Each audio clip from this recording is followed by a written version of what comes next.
Hello, this is Peter Janoski with Figure It Out Baseball's Real Dugout Confessions. Today I am with David Hagaman. David is a WVU alumni and a right-handed pitcher in the Texas Rangers organization. David was drafted in the fourth round of this past year's MLB Draft. David, great to have you today. Thanks for having me. Tell everybody a little bit about yourself. Yeah, so I grew up in a small town in South Jersey. In high school, threw pretty well. Everything was going pretty good. And then got some calls about recruiting. I started getting recruited a little bit at the end of my sophomore year in that summer. And then with the new rule and everything, the pretty much the first day of my junior year, I was on phone calls and on visits and stuff. And my travel coach actually told me about West Virginia and was like, "Hey, I think you should check it out." I didn't know too much about them at the time, but I was like, "Okay, I'll talk to him." I was on a visit at Old Dominion, and the head coach now, Steve Sabins, called me, and he was like, "Hey, I want you to come down next weekend. Here's your offer, blah blah blah." He's like, "I don't want you to come down here and not know what you're in for." So it worked out. I went on a visit, loved it. And then I got there my freshman year. The summer before, I threw really well, was feeling good. Got in, struggled a lot on the field and academics, wasn't really getting going and it wasn't doing too well. So had a meeting at the end of the fall semester. They were pretty much saying like, "Hey, you got to pick it up, and we'll get you back here in the next semester." Thought it was a blessing because I didn't really think I was even going to make the team after that. I thought I was going to have to go to a JUCO or something. So they gave me a second chance, started figuring things out with time management and everything. And grades started to go up. And when that started happening, I started seeing some success on the field, went off to summer ball, and that's kind of where it really took off. So take it back a step again, and you're getting recruited. You're looking at a few D1 schools, but what really stuck out about WVU? I kind of got there and it was like, I could tell that they meant business just being on the phone with them. And like before I even got there, they're telling me my offer. So I know they're not wasting my time. I think that was really nice. Like they were just straightforward and they're like, "We want you." And also like all the players, all the coaches seem like one big family. On my visit, we went to Coach Mazey's house, which was the head coach at the time.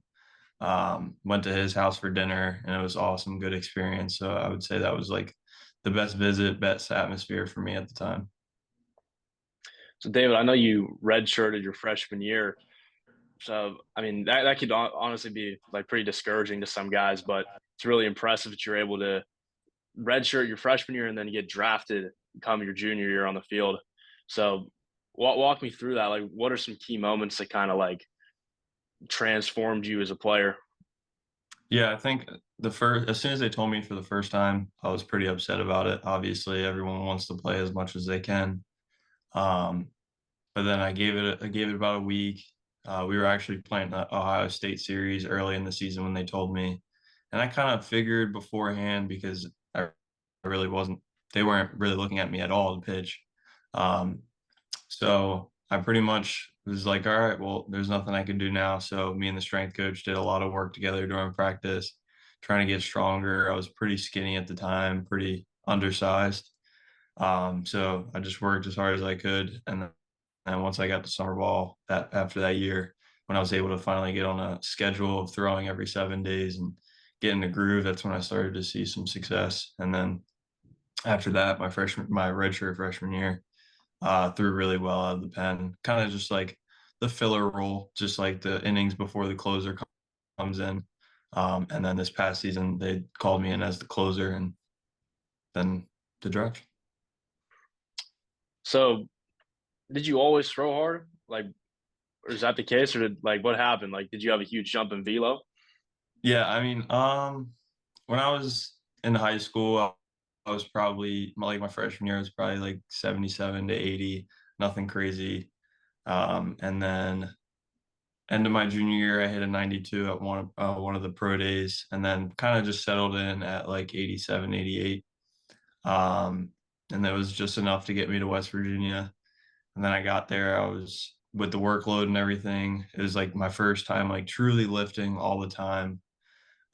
So with all the workload dropped down to like 84, 85, uh, got hit around. And then once I went to summer ball and was able to manage my workload better, and every 7 day rotation, I started to see the velo creep up. And I went from 89, 90 to 92, 94 at the end of the summer.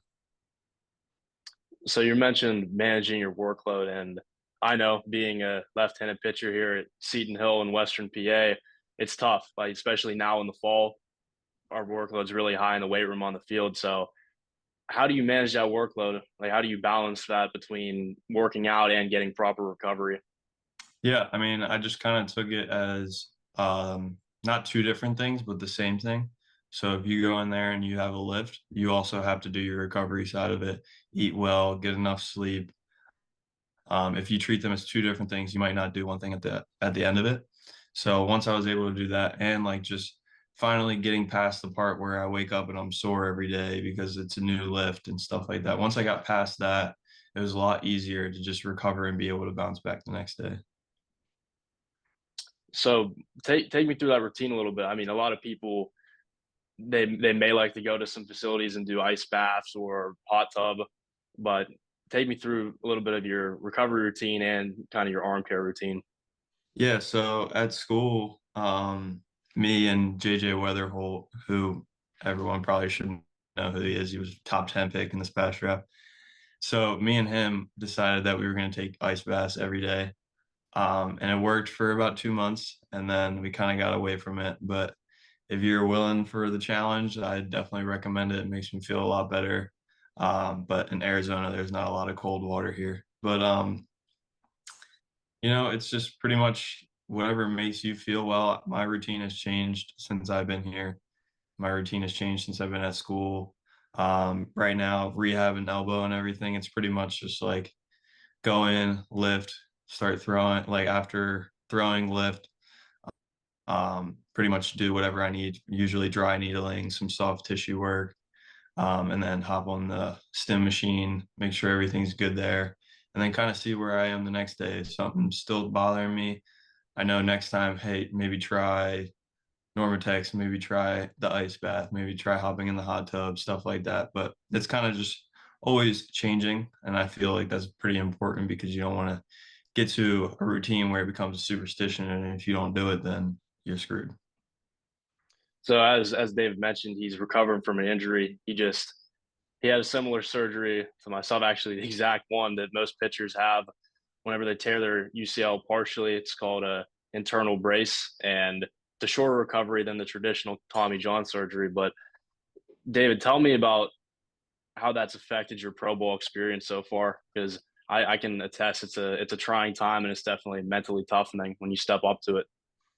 Yeah, I mean, the first time they told me was when I was at school. I tore it in April this past season, and I only had about 30 innings or so. And so they told me I knew the draft was coming up. I was trying not to think about it, but at the end of the day, it's in the back of your mind. It's always been your dream. So they told me it was pretty upsetting, but I knew right away, like, hey, this season's still going on. It's not about me. It's not a me show. Like we have games to win. And the coaches let me in on the season and everything, so which made it a lot easier, just being involved with the team still. But on the pro ball side of it, I think it's been honestly a blessing. Um, I feel that being in the rehab group kind of gave me like a more gradual entrance into pro ball. I'm with the same group of guys all the time. We did pretty much the same thing every day. It makes it a lot easier to get into a routine and not get lost in all the things moving. So what's that routine look like for you on like a typical daily basis? Like walk me through a day of what it's like as a rookie ball player in the Rangers organization. Okay.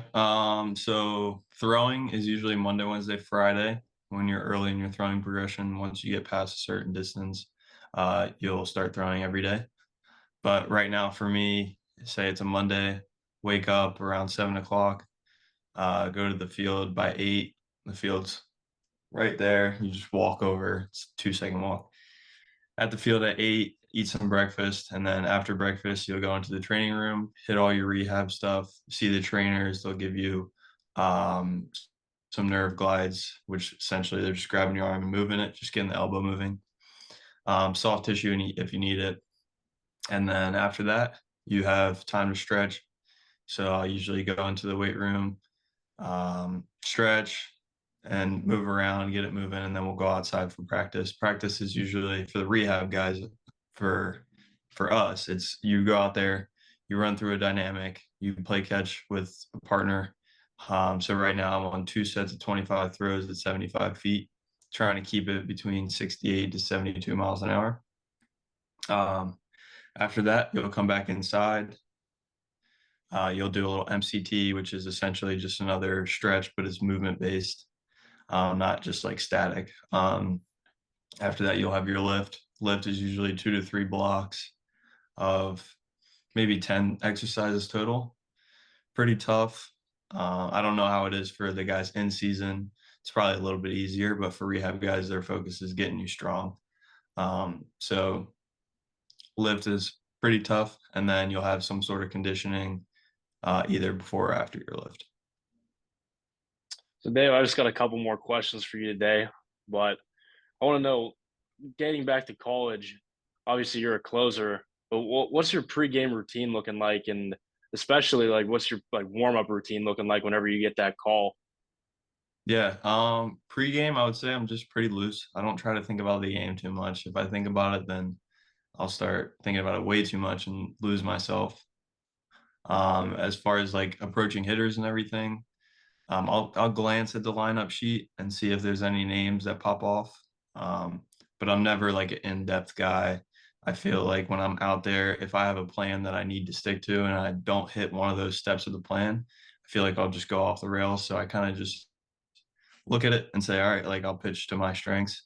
Um, Warming up, it's pretty much just before the game, playing some catch at like 60 to 90 feet, getting the arm moving, nothing crazy. Maybe get a little higher effort towards the end. And then I just kind of move around every couple innings, just keep the blood flow. And then whenever my name's called, I know I have to get out as soon as possible. So just 2 or 3 shuffles and then on the mound. Quick and efficient. Yeah. So, last question for you here today. What's your favorite pregame meal looking like? Um, it's a good question. I'm big on salmon right now. Salmon's kind of been my go-to recently. Just salmon, rice, and like Japanese barbecue sauce. Um, in college, it was Chipotle because we had Chipotle every Friday before the game, so that was pretty nice. We'd get it catered and everything. So that was my favorite. But now that I don't have Chipotle catered to me, it's probably a salmon bowl. I gotta agree with you on that Chipotle right now. I'm kind of stuck in that trend. Yep. Dave, thank you for joining me today, and I wish you best of luck in rehab going forward. Thank you. Thanks for having me. For those at home, this is Peter Janoski with Figure It Out Baseball's Real Dugout Confessions, signing out.